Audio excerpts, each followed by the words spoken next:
오늘 이제 네 번째 이야기를 맡아주실 목사님은요, 한나라 은혜교회를 담임하고 계시는 김성근 목사님이신데, 탈북자 출신으로 한국에서 연세대 중문학과를 졸업하시고 또 하나님의 부르심을 따라서 장로의 신학대학원에서 신학을 공부하시고 졸업하셔서 목사 안수를 받으셨습니다. 얼마나 귀한지. 그리고 지금은 통일을 위한 아주 귀한 사역들을 감당하고 계십니다. 오늘도 우리에게 귀한 도전의 말씀을, 또 비전의 말씀을, 또 기도의 말씀들을 들려주실 텐데 많은 은혜가 되어주시기를 주의 이름으로 부탁드립니다. 우리 목사님과 할렐루야를 한번 인사 나눌게요. 있는 자리에서 우리 두 손으로 이렇게 들으시고 할렐루야로 목사님 맞이하겠습니다. 할렐루야.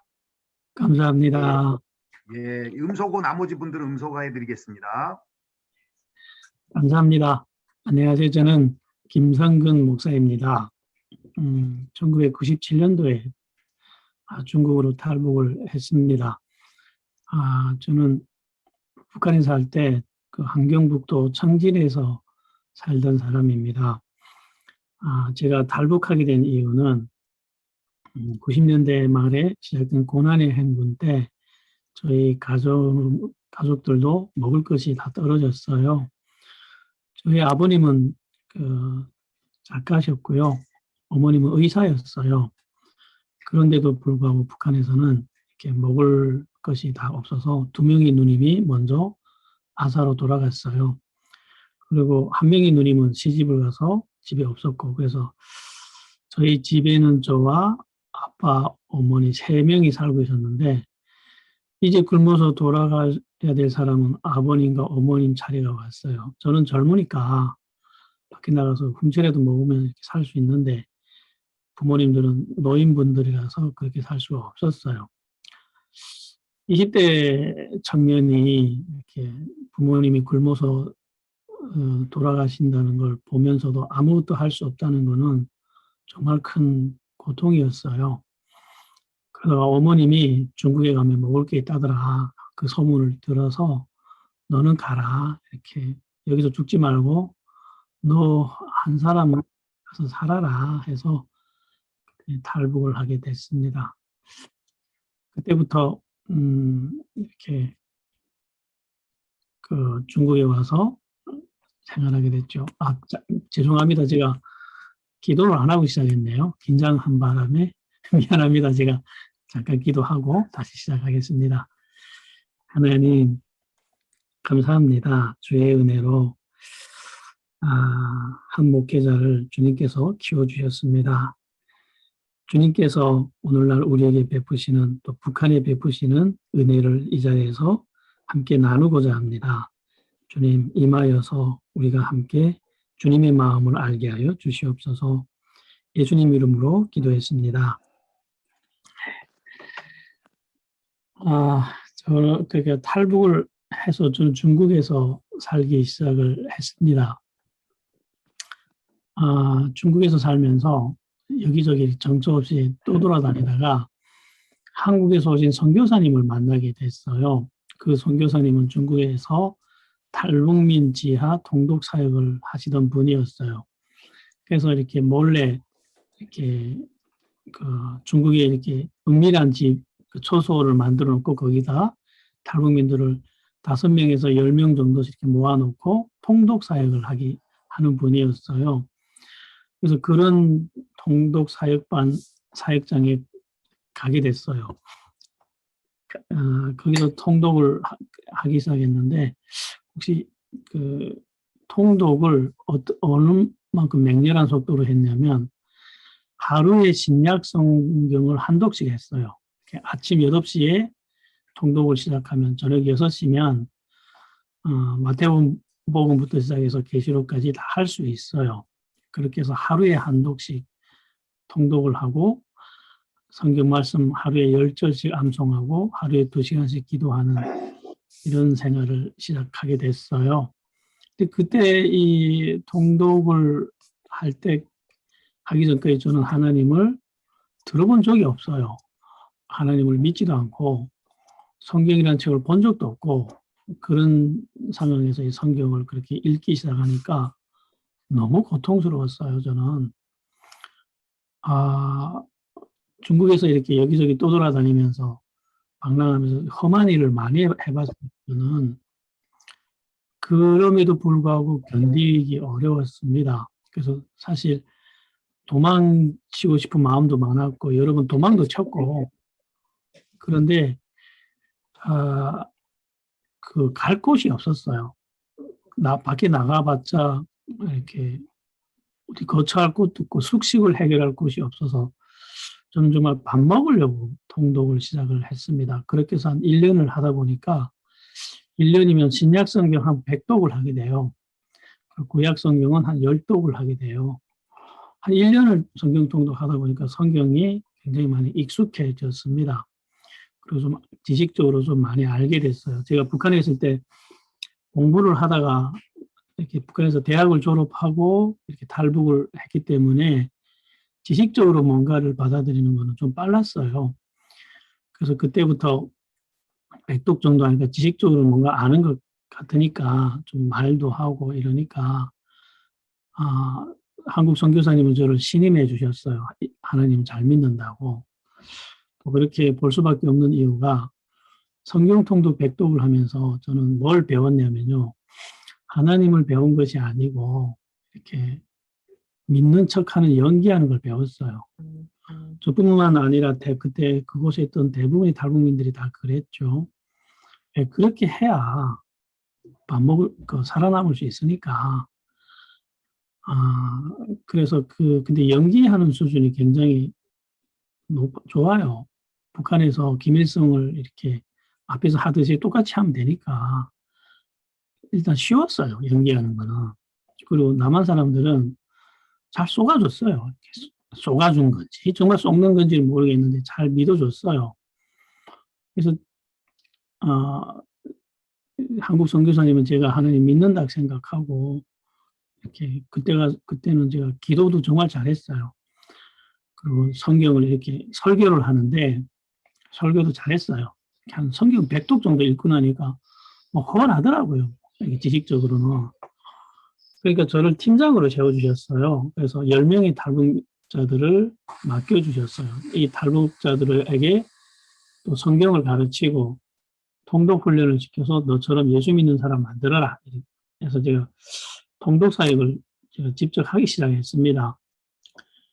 그게 또 1년을 했어요. 그러다 보니까 또 100독을 했어요. 200독 가까이 했습니다. 그러면서 설교도 하고, 그러면 정말 성경은 정말 많이 배우게 됐죠. 그럼에도 불구하고 저는 하나님을 믿지 않았어요. 믿을 수 없는 이유가 있어요. 북한 사람들에게 기독교는 생소한 종교가 아닙니다. 이렇게 처음 듣는 것들이 아니에요. 성경은 본 적이 없지만, 하나님에 대해서 들어본 적은 없지만, 너무 기독교는 익숙합니다. 왜 그러냐면, 김일성 종교에서 김일성의 이름에다가 여호와 하나님 이름만 바꿔놓으면 너무 똑같으니까. 그런데 대부분 탈북민들은 중국에 와서 뭘 깨닫냐면요. 우리가 쏟고 살았다는 걸 깨닫게 돼요. 정말 비참하게 거대한 거짓말에 속아서 우리가 이렇게 가족들이 굶어 죽고 자녀들이 굶어 죽고 가족이 해체되고 우리는 이렇게 개보다 못한 신세로 살아가야 된다는 걸 깨달은 사람들이에요. 그런데 그런 사람들에게 이름만 바꿔가지고 똑같은 종교를 들고 와서 믿으라 하면 누가 믿습니까, 그거? 그거 믿으면 바보죠. 그런데 먹고는 살아야 되니까 한국 선교사에게 의탁해서 먹고는 살아야 되니까 믿는 척 하기만 하는 거죠, 다들. 이용을 하는 거죠. 그래서 저는 하나님을 완강하게 안 믿었어요. 안 믿어지는 게 아니라 의지를 다해서 안 믿으려고 노력을 했습니다. 그러다가 하루는 어떤 일이 있었냐면요. 그 선교사님이 어머님이 한국에서 갑자기 들어오셨어요. 그 선교사님의 자녀들을 돌보기 위해서 할머니 권사님이신데 이분은 중국에 금방 들어오다 보니까 중국을 잘 몰라요. 익숙하지 않아서 정말 모든 걸 다 힘들어해요. 근데 하루는 애들 그 집안에 애들 밥 해주고 이러는데 가스레인지가 고장이 나버린 거예요. 이걸 나가서 수리를 해야 되는데 중국말을 모르시는 분이니까 나가 수리할 방법이 없는 거예요. 그러니까 선교사님은 멀리 출장 가셨지 어머님은 애들 밥을 못 해주지 하니까 제가 북한에 살 때 전기 설비학을 했어요. 그러다 보니까 이 기계는 잘 만져요. 제가 그걸 아니까 저한테 전화를 해서 지금 우리 집에 가서 가스레인지를 좀 고쳐줘라 해서 제가 선교사님 집을 가게 됐어요. 그때 그 선교사님은 몇 명의 탈북민들을 이렇게 관리하고 있었냐면 그때 그 100명의 탈북민들을 먹여 살리고 있었어요.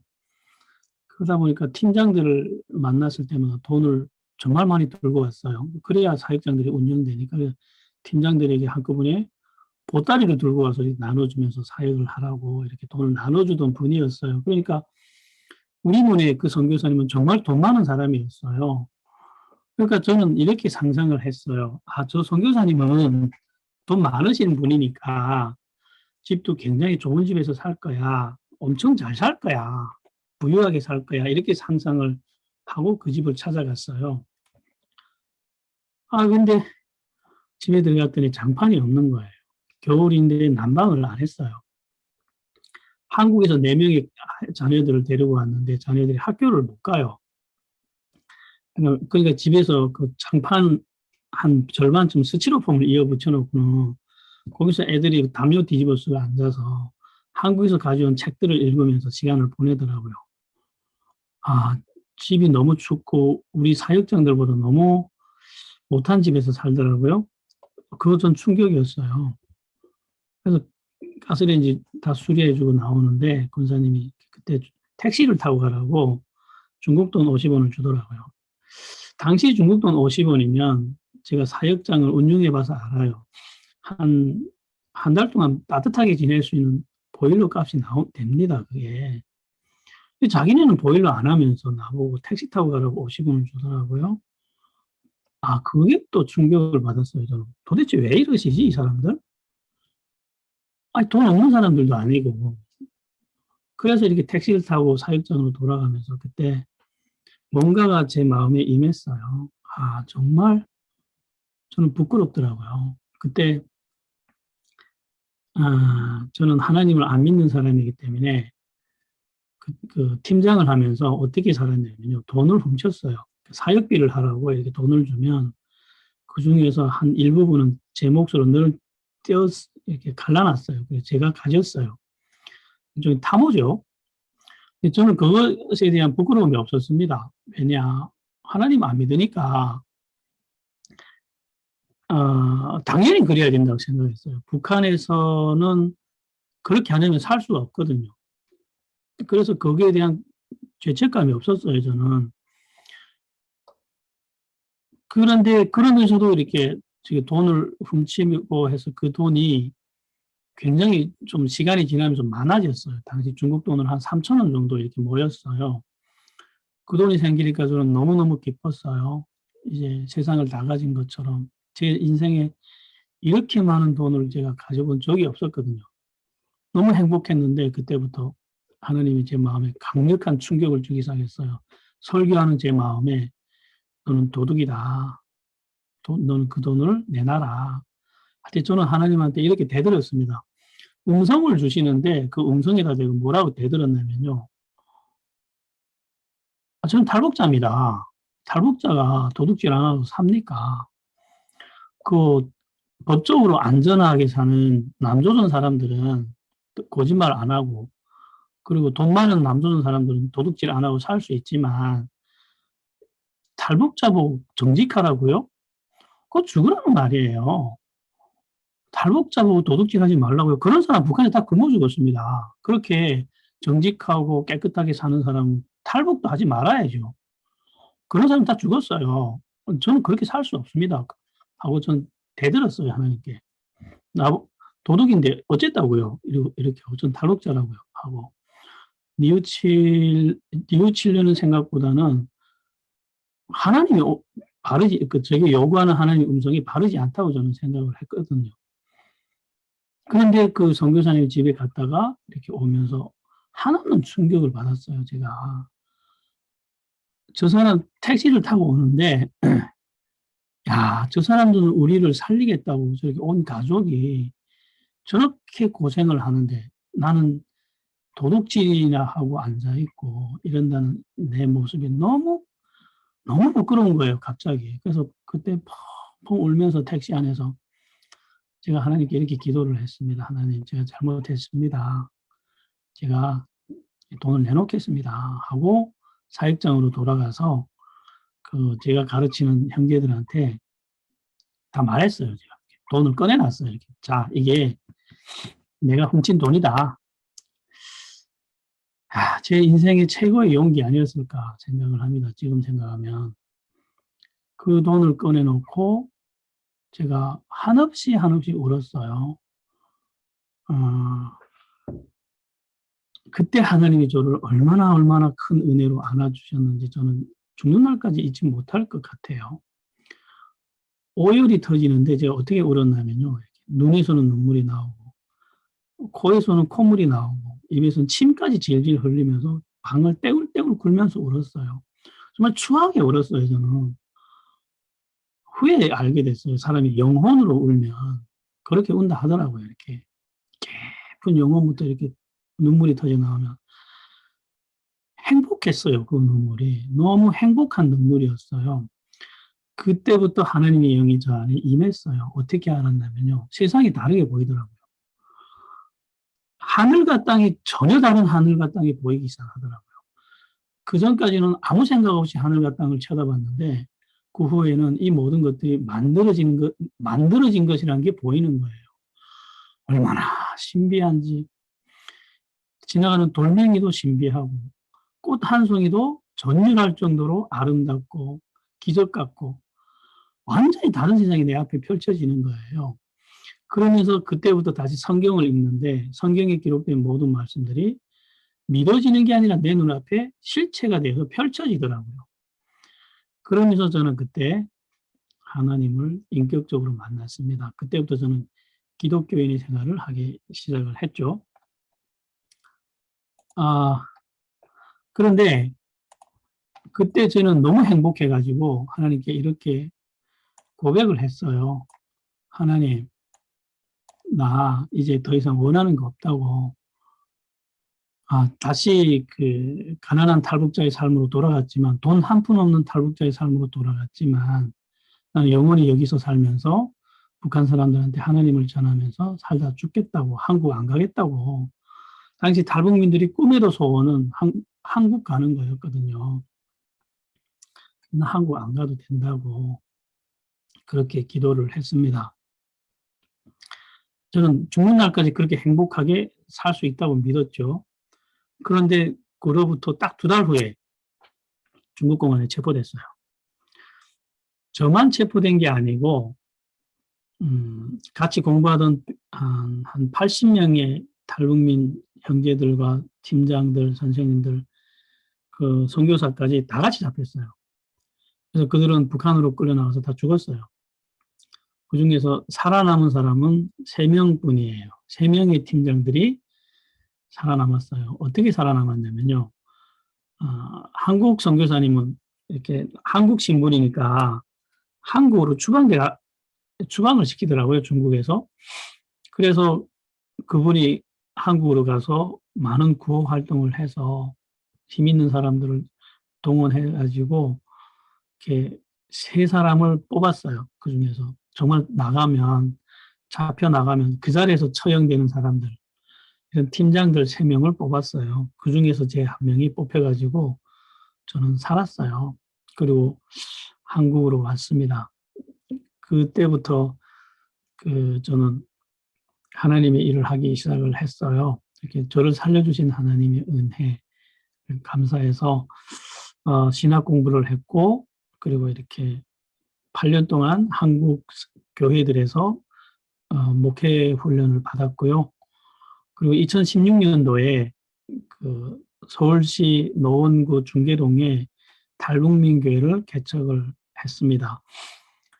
그래서 지금까지 사역을 해옵니다. 그래서 그 지금 저희 교회는 30명의 탈북민들이 모여 있어요. 거기에 남한 분들이 5명 정도 더 같이 모여 있어요. 그리고 아이들이 한 8명 정도 있어요. 그래서 한 40명 정도의 탈북민들이, 40명 정도 모여 있는 작은 탈북민 교회입니다.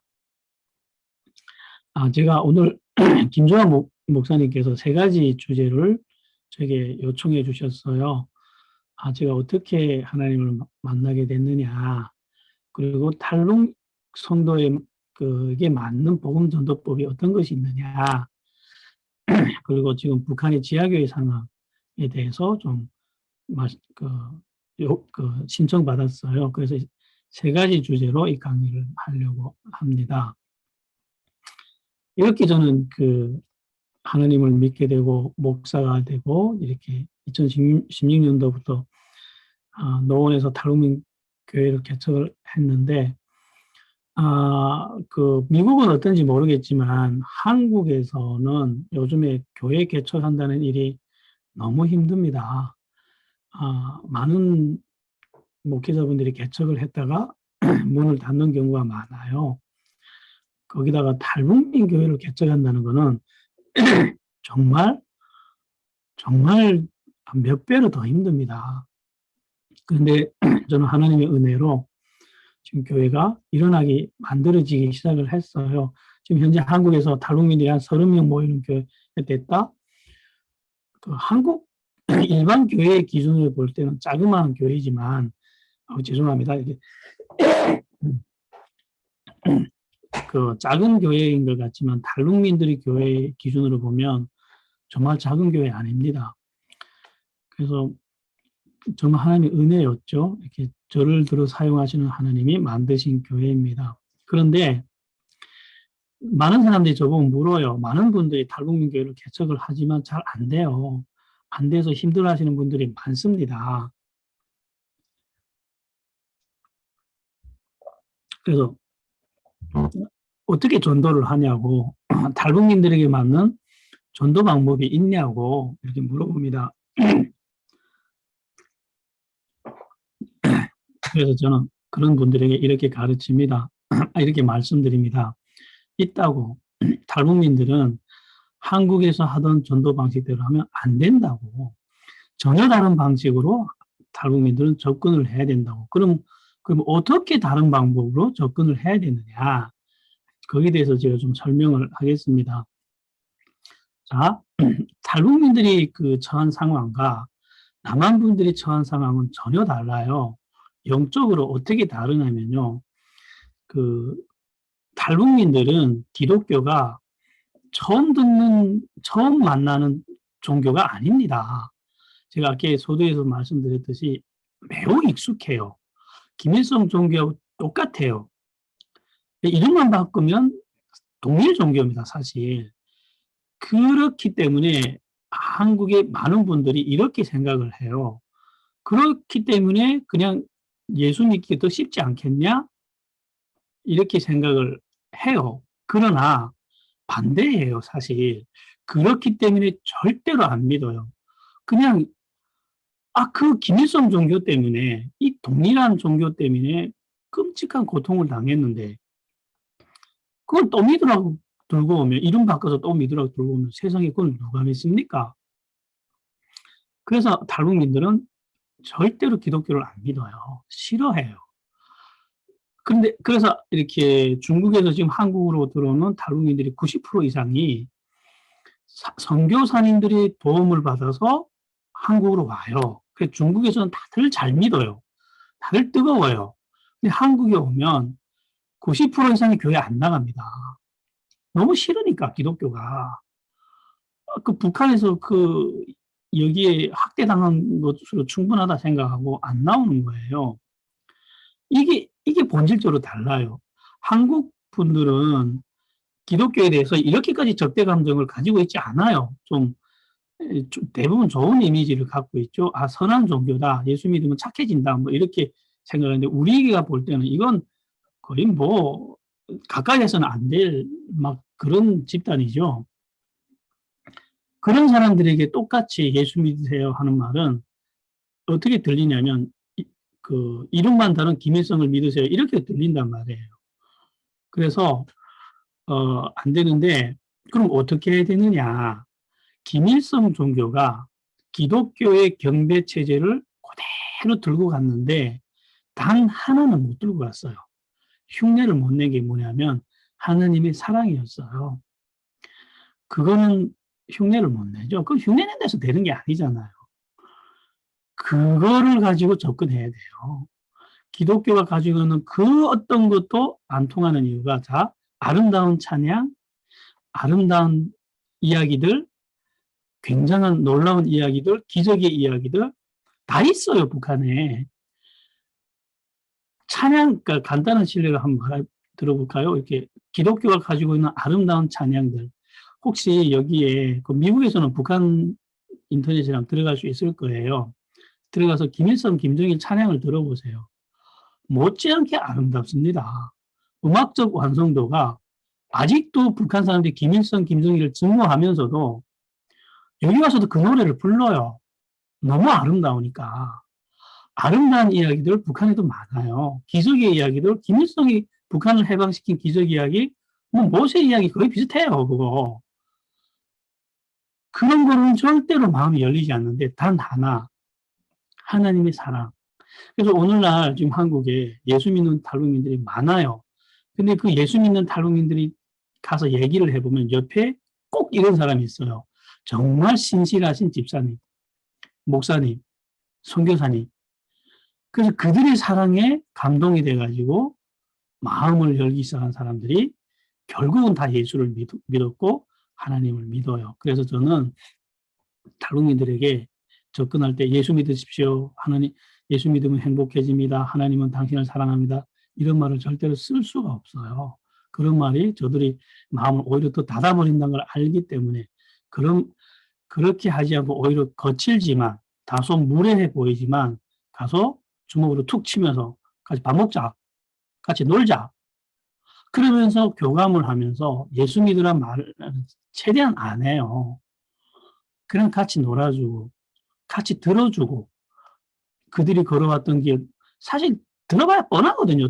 뭐 너나 내나 다 똑같이 겪었던 아픔의 이야기지만 그래도 공감해주고 들어주면서 이 세상이 김일성 종교가 주지 못했던 진솔한 사랑을 진솔한 인간의 모습을 보여주는 데 주력을 했습니다.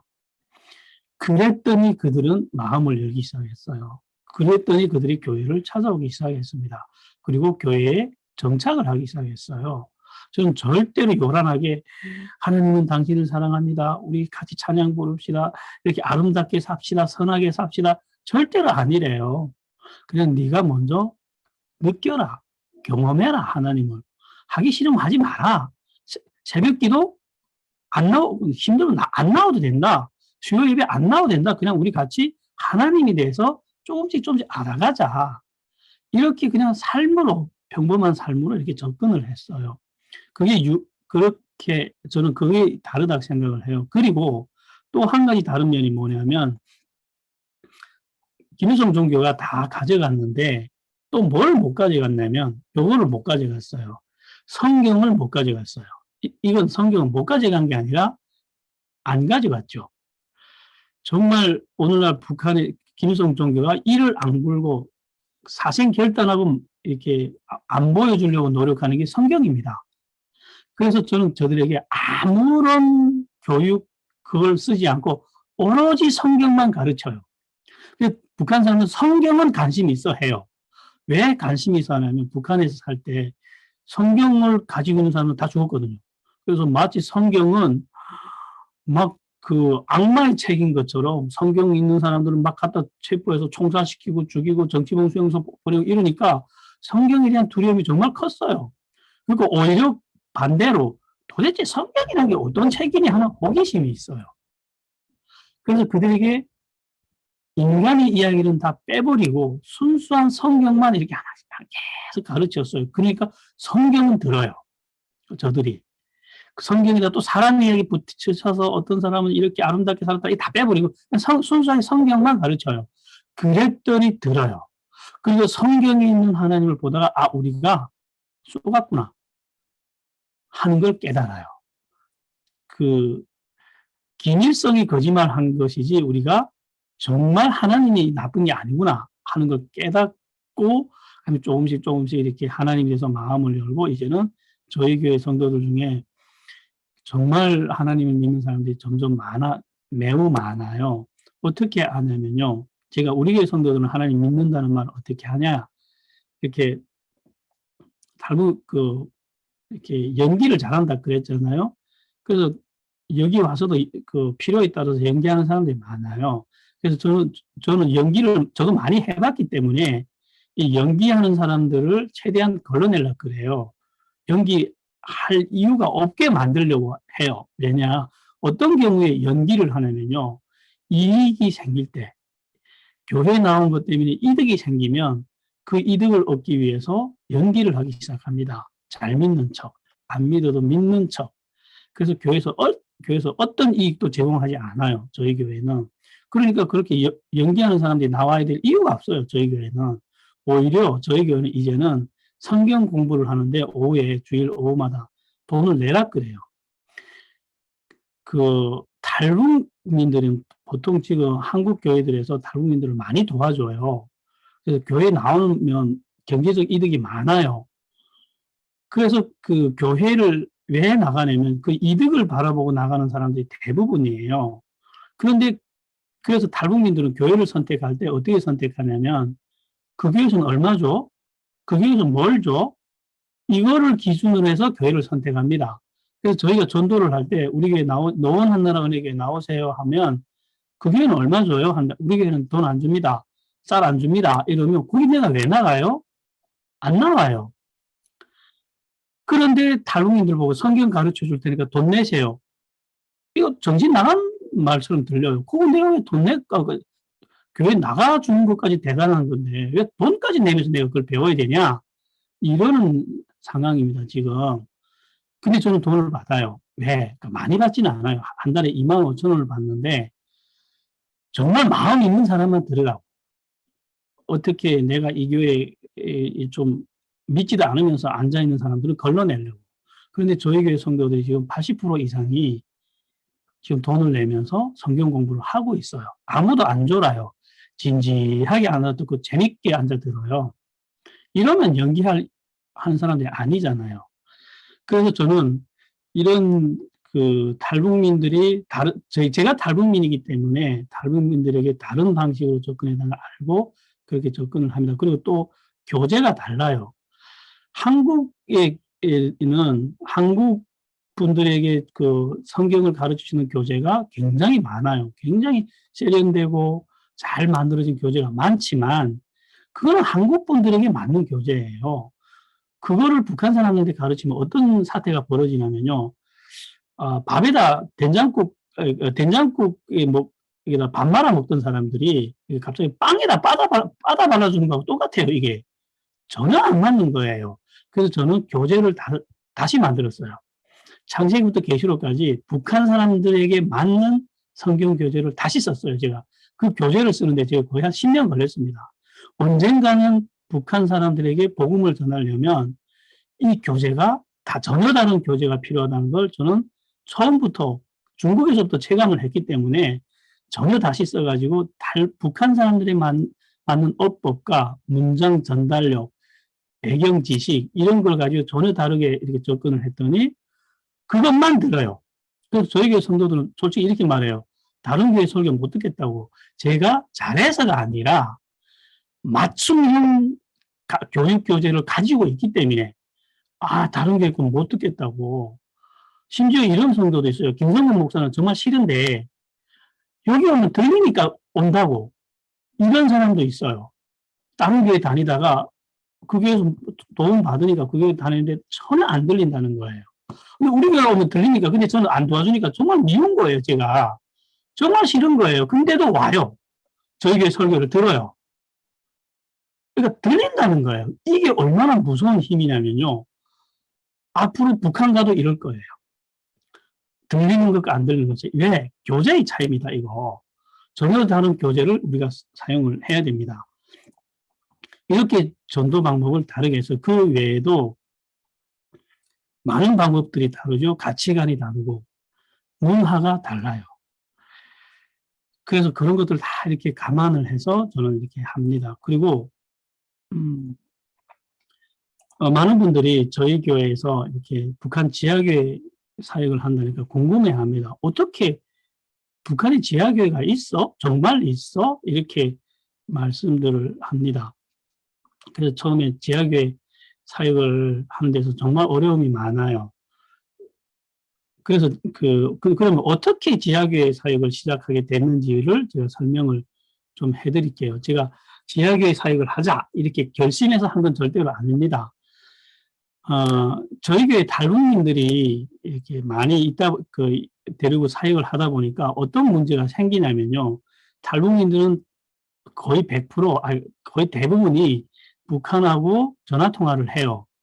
북한에 있는 가족들이 1년에 많이 오는 사람들은 2번 와요. 적게 오는 사람은 한 번은 꼭 와서 전화 통화를 해요. 왜 하냐? 일단 가족이 그리우니까 그런 것도 있지만 경제적 도움을 받으려고 전화를 해서 야야 올해 북한이 또 농사 안 됐다. 우리 이렇게 어렵다. 돈 좀 보내줘. 이러면 탈북민들이 돈을 보내거든요. 그런데 최소한 얼마를 보내야 되냐면 1년에 100만 원은 보내줘야 돼요. 그래야 한 가족이 북한에서 굶어 죽까 100만 원을 보내면 이 100만 원을 가지고 뭘 하냐면요. 1년 먹을 양식을 사고 1년 동안 그러니까 겨울에 쓸 석탄을 살 수 있어요. 이 100만 원을 가지고. 그럼 이 100만 원을 받은 사람은 그해 굶어 죽고 얼어 죽을 위기에서 완벽하게 벗어나는 거예요. 그래서 이 돈을 받으려고 거의 1년에 매해 전화를 옵니다. 그런데 한국을 미국서 사시다 보니까 한국을 아시는지 모르겠지만 한국에서 탈북민들이 돈 벌어서 산다는 게 정말 쉽지 않아요. 여기는 경쟁 사회이기 때문에 그래서 벌어서 자기 먹고 살기에 물 빳빳해요. 정말 빚 안 지면 잘 사는 사람이에요. 여기서는. 근데 여윳돈 몇백만 원을 가지고 늘 이렇게 북한에 보낸다? 정말 쉽지 않습니다, 이거. 그러니까 처음에는 여기 오는 탈북민들이 가족들이 전화가 오면 이렇게 돈을 보내다가 이게 1년, 2년 매해 반복이 되면 정말 무거워하다 전화를 끊어요. 전화번호를 바꿔버려요. 저도 알아요. 저도 매해 어머님이 지금 북한에 계시니까 돈을 보내면서 처음에는 기쁨으로 보내다가 야, 너무 힘들어가지고 못 보낼 때도 있었어요. 근데 한두 해 못 보냈더니 안 보내는 게 더 고통스럽더라고요. 그 피눈물을 저는 알아요. 그래서 그 마음을 아는데 북한 사람들이 저한테 찾아와요. 우리 교회 성도들이. 목사님 우리 엄마 또 전화 왔는데 좀 도와주시면 안 됩니까? 그 아픔을 아는 제가 어떻게 외면을 합니까? 그래서 얼마나 모자래? 하면 제가 50만 원이 있는데 50만 원이 부족해요. 그럼 교회에서 한 50만 원 도와줬어요. 그또 이 작사는 너 얼마 부족해? 또 오면 너 얼마 부족해? 또 얼마큼 부족하면 또 도와줬어요. 그랬더니 이것 때문에 교회에서 분란이 생겨버린 거예요. 왜 쟤는 도와주고 나는 안 도와줍니까? 왜 쟤는 얼마나 도와주는데 나는 요만큼 도와줍니까?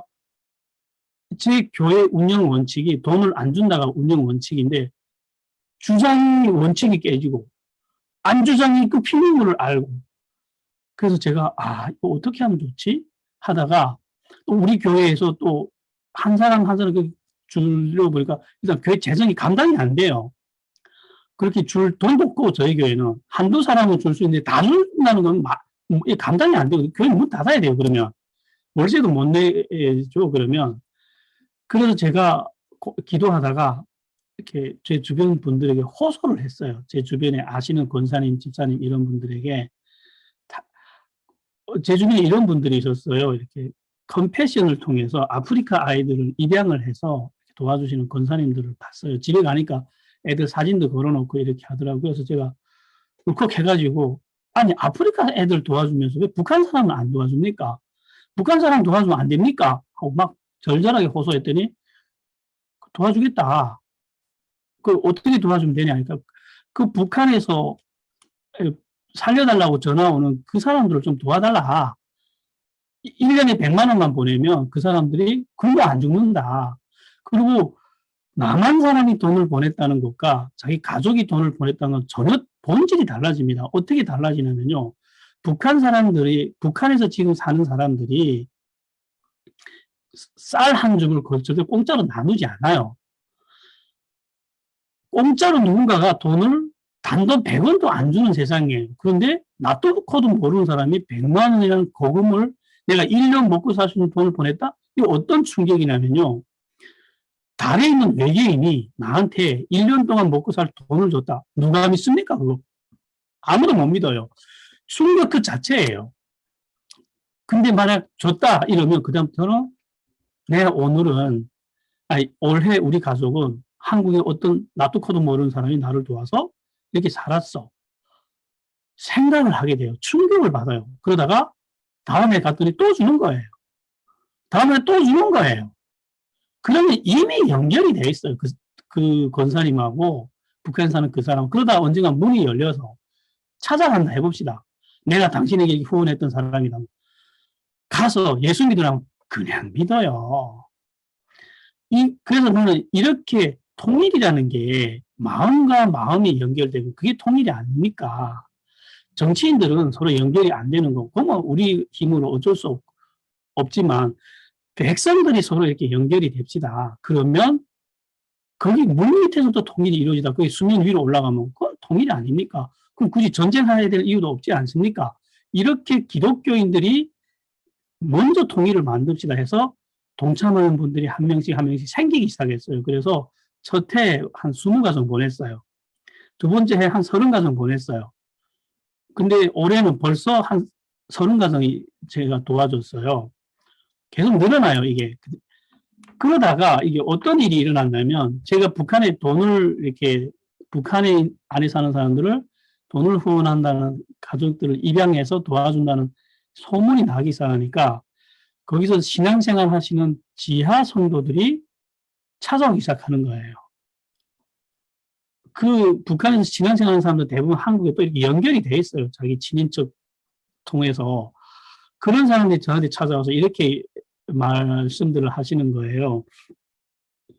일반인들을 도와주는 것도 좋지만 거기서 숨어서 신앙생활 하는 사람들을 도와주면 더 좋지 않습니까? 이게 한국에 친인척이 있는 사람들은 그렇게 도움을 받아서 이때까지 안정적으로 살지만, 그 친인척이 없지만 예수 믿는 사람들은 정말 어렵게 산다고. 우리가 그 사람들을 도와주면 안 되겠습니까? 그래서 제가 이렇게 북한을 도와주는 것도 궁극적인 목적은 예수 믿게 하자는 게 목적이잖아요. 그러니까 저는 그러면 도와주겠습니다. 어떻게, 그래서 저하고 연결을 하십시오 해서 한 명 한 명 연결을 하기 시작을 했어요. 그래서 저희 찾아오기 시작했는데 지금 두 가지 부류가 찾아와요. 북한에는 지금 예수 믿는 사람들이 크게 세 가지 부류가 있어요. 하나는 6.25 이전부터 예수 믿던 집안이 비밀리에 이렇게 계속 그 신앙이 전수돼가지고 믿는 사람들이 있는데, 이 사람들은 예수 믿은 역사가 굉장히 길고 그 지하에서 제일 오랫동안 예수 믿다 보니까 굉장히 탄탄해요, 조직들이. 그분들은 이미 한국과 다 연결이 되어 있습니다. 그분들이 찾아와요. 그래서 근데 그분들의 조직 능력은, 제가 정말 무서울 정도로 탄탄하게 되어 있더라고요.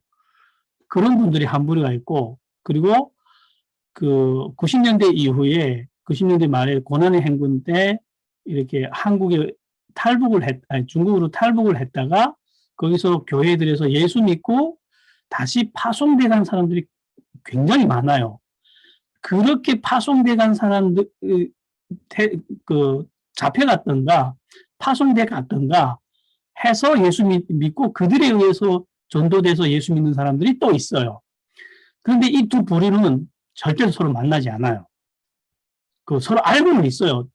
이렇게 저런 예수 믿는 사람들이 있다는 건 알고 있는데 절대로 서로 만나지는 않아요. 그리고 또 한 부류가 어떤 부류가 있냐면, 자연 발생적으로 북한의 안에서 이 극동방송을 듣고 아니면 외국에 출장을 나갔다가 외국 여행을 나갔다가 이렇게 예수 믿는 사람들이 의외로 또 있어요. 그런 사람, 근데 이 세 부류가 절대로 서로 섞이지 않아요. 만나지도 않고. 근데 저한테 찾아오는 부류는 이렇게 중국으로 왔다가 예수 믿은 부류와 대대손손 예수 믿는 사람들이 이렇게 저한테 찾아옵니다. 그래서 그때부터 이렇게 지하교회 성도들한테 이렇게 후원을 하기 시작을 했습니다. 그런데 이 작은 교회 능력으로는 그게 안 되니까 주변에 제가 찾아가서 우리 지하교회 성도들 도웁시다 말을 하면 아무도 안 믿어줘요. 정말 그게 가능하냐? 이래서 너무 힘들어서 제가 그 지하교회 성도들한테 이렇게 부탁을 했어요. 우리가 저거 노출시키면 저 있는 사람이 잡혀가니까 노출해서는 안 되겠지만 안 잡혀가는 선에서는 조금은 보여줘야 이 남한 성도들하고 외국에 있는 우리 우리 한인들에게 공감을 하고 이 사역에 같이 협조를 할 수 있지 않겠냐. 우리가 보여줄 수 있는 만큼은 보여주자 해서 그때부터 영상을 만들기 시작했어요. 그 영상, 그래서 저희 교회 채널을 만들었어요. 노원 한나라 은혜교회 유튜브 채널이 있습니다.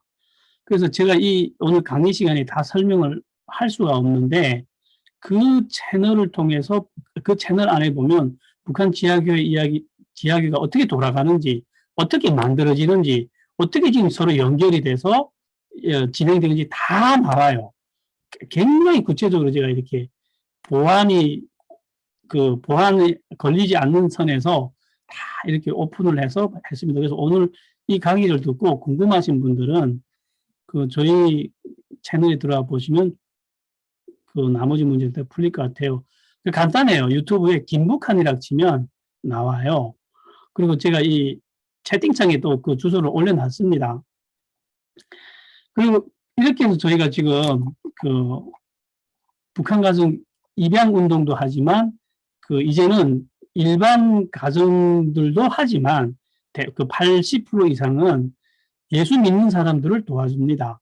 그래서 이 예수 믿는 사람들이 북한 안에 이제는 점점 많이 늘어나요.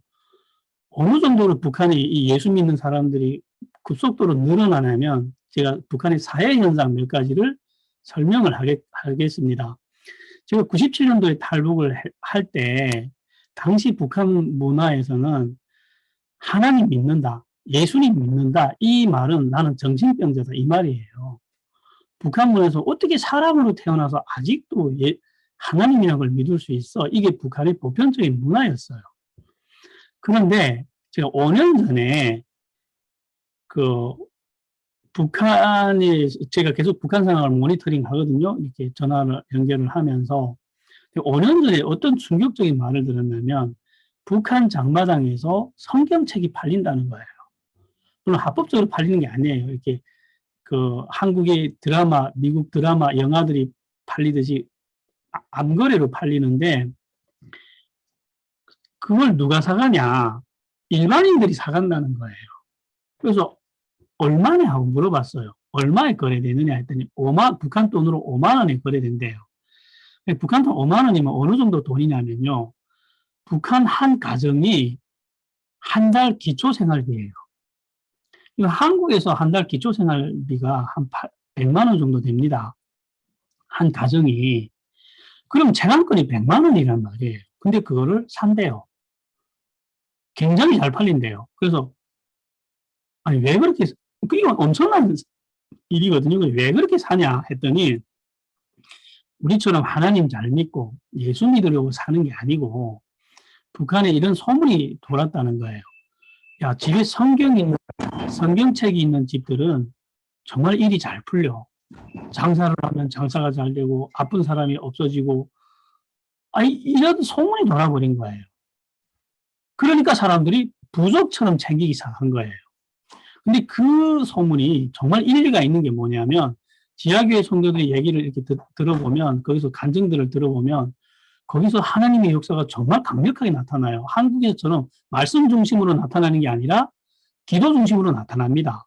정말 거긴 약이 없으니까 병원 못 가니까 병원 가도 약도 없고 그러니까 막 누가 아프면 하나님 지하교회 성도들이 하나님 이름 부르면서 막 부르짖어 기도하면 낫거든요.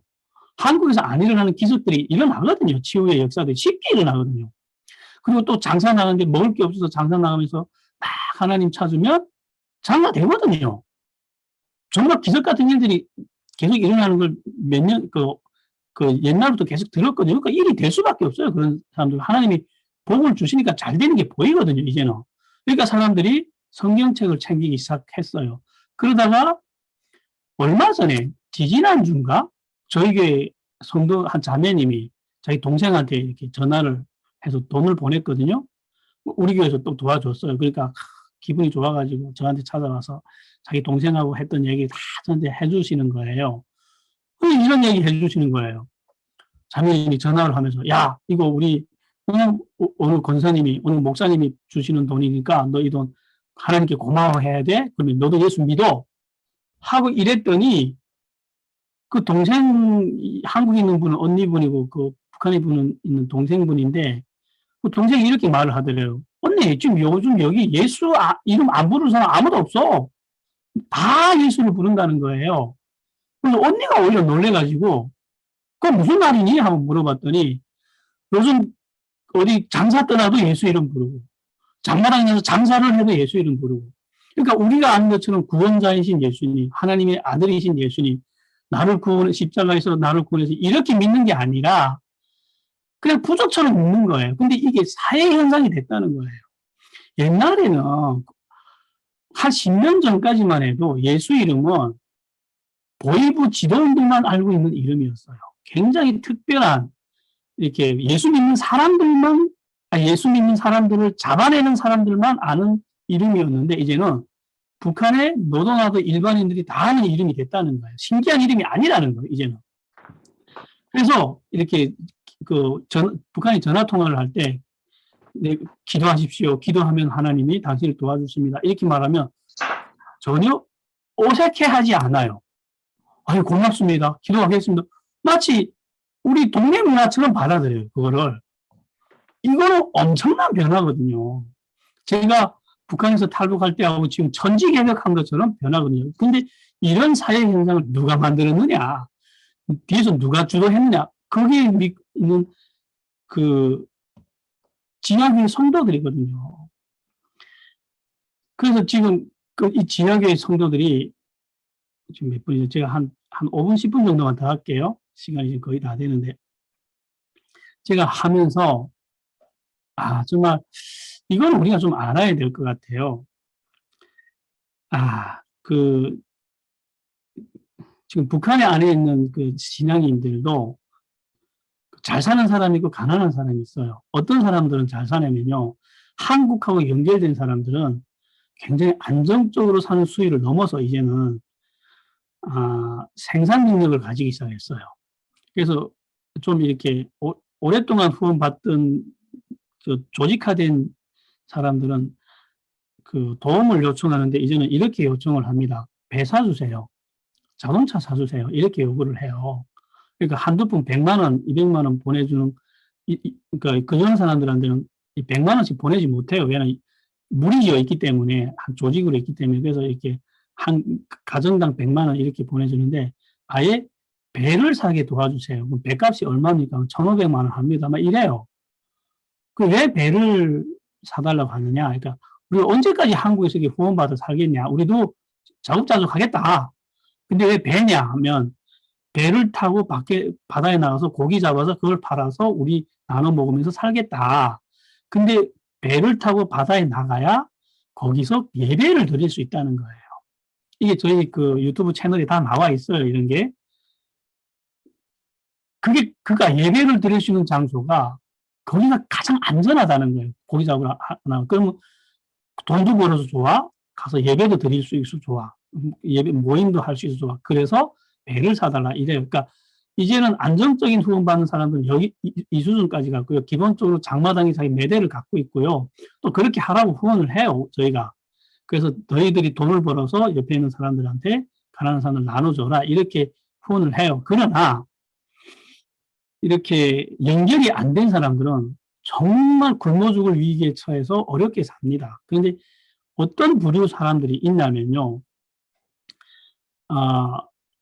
제가 중국에 넘어왔다가 이렇게 한국 선교사님이나 중국 전도사님, 목사님들을 통해서 예수 믿고 파송돼 나간 사람들이 굉장히 많아요. 우리 상상을 초월합니다.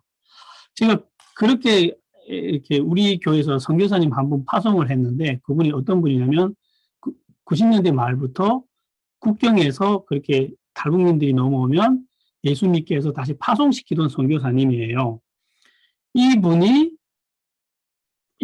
파송시킨 분만 한 200명이 넘는데요. 그런데 우리 교회에 와서 도와주십시오 하고 찾아왔을 때 이분하고 연결된 사람이 10명밖에 안 되는 거예요. 나머지 사람들은 다 잃어버린 거예요. 그래서 제가 왜 잃어버렸습니까? 했더니 이분이 그 10명을 어떻게 유지를 했냐면 돈이 없으니까 한국에 와서 노가다를 한 거예요. 그 거제도에 가서 조선소에 가서 노가다를 해서 한 달에 200만, 300만 이렇게 벌어가지고 그 돈을 보낸 거예요. 그러니까 이분이 자금 능력이 한계가 있으니까 한 10명 정도는 보낼 수 있는데 한 번에 오면 10만 원, 20만 원 한국 돈을 이렇게 보낼 수 있는데 그 나머지 사람들은 돈이 없으니까 못 보낸 거예요. 그러니까 북한 사람이 한 번 돈 받으러 이렇게 국경에 나온다는 게 거의 목숨 걸고 나옵니다. 정말 어렵게 나오는데 나왔다가 돈 못 받고 한두 번 돌아가게 되면 다시 못 와요. 그러니까 다 끊어진 거예요, 이 사람들이. 그 말을 듣는데 아주 왜 그렇게 눈물이 나는지요. 펑펑 울었어요, 제가. 아마 하나님 주신 눈물인 것 같아요. 그때 하나님이 우는 저한테 이런 음성을 주셨어요. 이게 이런 양을 바라보는 내 마음이다. 그래서 그때부터 제가 그분 보고 이런 사람을 찾읍시다. 일단은 지금 연결된 사람들은 안정적으로 사니까 그 사람들은 계속 이렇게 유지하고 그 다음에 우리가 혼신의 힘을 다해서 연결이 끊어진 사람들을 찾읍시다. 그리고 지금 그 사람들을 한 명씩 찾아서 지금 연결을 시켜요. 그런데 야 정말 눈물이 나요. 10년 이상씩 이렇게 파송을 받아서 거기서 살다가 하나님하고 연결이 끊어졌다고 생각하고 홀로 살아가는데 갑자기 중국에서 사람이 온 거예요. 옛날에 너를 파송시켰던 그분이 보내서 내가 왔다. 막 울어요. 1시간씩 울어요, 사람들이. 다시 하나님을 만난 것처럼 기뻐해요.